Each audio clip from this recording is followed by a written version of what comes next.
Hey everyone, it's Carissa Wiley here for Pinkfresh Studio. Thanks for joining me today. Today I am sharing a card with many techniques, but I wanted to show you how you could take this step into style product suite and really customize it.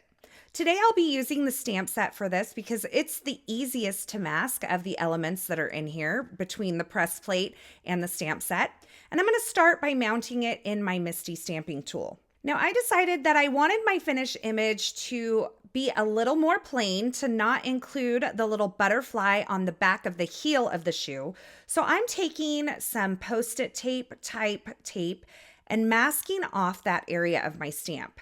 Now this is a great portion to kind of mask off because it has a natural break and it's also on the edge of the image. So I can then go ahead, once I've inked my stamp, remove that masking tape and then stamp my image. And you'll see that I have skipped stamping the butterfly portion on the back of the heel. Now I inked that up in some hybrid detail ink here from Pinkfresh Studio, and then I coated that with some clear embossing powder because I'm going to be doing some stenciling over this, and I didn't want to wait for that hybrid ink to dry. So this is a great trick. It also adds a little bit of shine and a little bit of dimension to your finished image, and I love the look that it gives. Now that my image is stamped and embossed, I'm going to start doing the ink blending. I'm starting out with stencil number 1 and a light layer of Ocean Breeze. Now throughout this project, you're going to see kind of nods to high fashion brands. And my first nod was to Tiffany's here with this blue box, and I'm going to create a white bow. For stencil number 2, it's the bottom of the box. So I'm going in with Ocean Breeze for a light layer and then coming in with a little bit of Waterfall and just adding some shading to areas around the bow and towards the corners of the boxes to give it a little more depth. Now, I don't want a ton of saturated color on this. I'm going a little lighter handed on all of these colors as I do my blending. Now, stencil number 3 is the bow, and Tiffany's bows are white, but they're kind of like a creamy neutral white. They're not ivory. It's kind of hard to explain, but they have kind of a warmth to them. And I started out by doing just a little bit of shading with Misty Coast in certain areas. I'm not going over this entire image because I'm just adding some shading. Now I removed that and it was feeling a little bit cool to me, and I will go and kind of fix this in a little bit, but for now I'm just adding a little bit of shading. Keep in mind, this image, when you want it to be white, can be quickly overwhelmed even by this really light gray ink. So you want to go in with a light hand and do a little bit less than you actually think you need, and you can kind of check your progress. You can always add more, but you can't take it away. Now for the body of the shoe, I want my shoe to be black. So I'm starting out with a layer of Licorice ink. Now that didn't feel quite black enough for me. So once I get this layer laid down, and I'm kind of trying to go in heavy, but it looks like my ink pad maybe needs to be re-inked. Once I come in with this layer of Licorice, I'm going to come in with the Detail Black Hybrid ink from Pinkfresh Studio. I'm going to go around the edges and add some depth to this dark gray color. This is going to really push it towards black and help it to not feel gray, but I don't want to go over the entire image with dark black ink. We still need there to be some highlights and some shadows. Now I'm moving on to the next stencil, and my next nod to high fashion is going to be to Louboutin shoes. If you've never seen them, they're called red bottoms because they have red soles. And so I showed you a little picture there of my inspiration. I'm blending the inside of this heel with a little bit of Berrylicious. And then for the inner part of the sole of the shoe, I'm coming in with some Rocky Slope. Now, before I added that Berrylicious to the inner part, the sole of the heel, I did mask off the portion above it that's in the inside of the shoe because I didn't want that to be red. And that red ink can really travel, so just be aware of that as you're adding it to your project. So now that we have our blending done, I'm actually coming in with a little bit of marker to make my black areas a little more black. And this is not a true black marker. This is a really dark gray marker, but I'm just adding some really deep, dark black parts to this. Keep in mind, you can always add to your stenciling with colored pencils or with markers. It's a great way to kind of boost up shadows in certain areas, and it gives you a little more control over where you're placing that shadow. Now I'm taking the coordinating die and lining it up with the image, but you'll notice that my butterfly portion die cuts along with the rest of it. And that's a really easy fix because this is a portion that's on the edge of our image. We can just take some scissors and fussy cut around the back side of that shoe and create a clean finished cut for our image. For the sentiment, I decided to use the Celebrate in Style sentiment from the Step Into Style stamp set.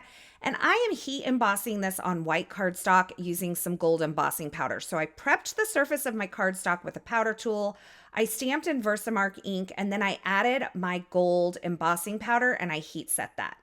Once I have that heat set, I'll die cut it with the coordinating die, and I did die cut a couple additional plain white cardstock versions of this to stack up behind. Now that bow was kind of bothering me. It felt like it needed a little more warmth in the shadows. So I'm just going to reposition the stencils for the bow area and add just a touch of warm buff. And this is going to shift that shadow from being so cool over into a little bit of a warmer shadow. And that in the end made me just feel a little bit better. It's the little touches like this that sometimes will drive you crazy, but just adding a little something more can help you feel at ease with your finished project. Now, because this is a celebration card, I decided to pull out the brand new ribbon Cascade stencil, and I'm lining up stencil number 1 using the registration marks in the corner of the stencil over this piece of cardstock that measures 4 1/4 by 5 1/2. I started layer 1 and blended that with Ballet Slipper, and now I'm coming in and lining up layer number 2 of the stencil, and I am blending that with Peach Fuzz ink. Once I have this beautiful kind of streamer background created, I die cut it using the Decorative Circles die from Pinkfresh Studio. It's an oldie but goodie essentials die. So now I'm getting my feel for where I want this card to end up, and I decided that that gold heat embossed sentiment was just getting lost in the color scheme that I had. So I went back and I re-stamped that in the hybrid detail black ink from Pinkfresh Studio, and I heat embossed it with some clear embossing powder, and I stacked up a couple of plain white die cuts behind it. I'm using some gems with some gold glitter dust inside of them and sprinkling them over my images. I thought it kind of looked like confetti in the background with that ribbon Cascade stencil. And once I have those positioned with the Pinkfresh Studio liquid glue and my dual tip embellishment tool, I'm going to glue my image right on top of that circle. Now, if you've been around recently, you know I have just gone back into this phase of using this basic banners die to create vellum or glitter banners for behind my sentiment. So I used it here to die cut some vellum banners, and I'm placing that behind this stacked up sentiment using a little foam adhesive on both the back of the sentiment and the banner, and I positioned that over my image. Now, for my last nod to high fashion, this may feel a little Chanel to you, or it may feel a little Louis Vuitton. I'm not quite sure, but I have the Dazzling Diamonds cover plate here, and I'm going to make an impression with this on my card front. So I've opened up my card and I've replaced my magnetic mat in my Empress die cutting sandwich with the silicone mat. You can do this with most any die cut machine. They often come with a silicone embossing mat, and you'll just follow the instructions to make an impression with a die in your die cut machine. I finished my card off by placing my image on the front using some foam adhesive, and look at that. We have all our nods to high fashion here. Tiffany's, Louboutin, Louis Vuitton, but most of all, we just have a really adorable feminine birthday card or celebration card. And I love the fact that we can take images like this and customize them using a little bit of masking. Now, as always, I'll have links to the featured products used in this project in the YouTube description below. So if you're looking for something in particular, be sure you check there. Thank you so much for stopping by and hanging out with me today. I hope you enjoyed this project, and I hope you enjoyed this video. If you did, be sure to give this video a thumbs up, and don't forget to subscribe here to the Pinkfresh Studio YouTube channel and turn on those notifications so you don't miss any of the paper crafting, card making, and live stream video tutorials. Thanks again for watching, and until next time, I hope you have a fabulous day.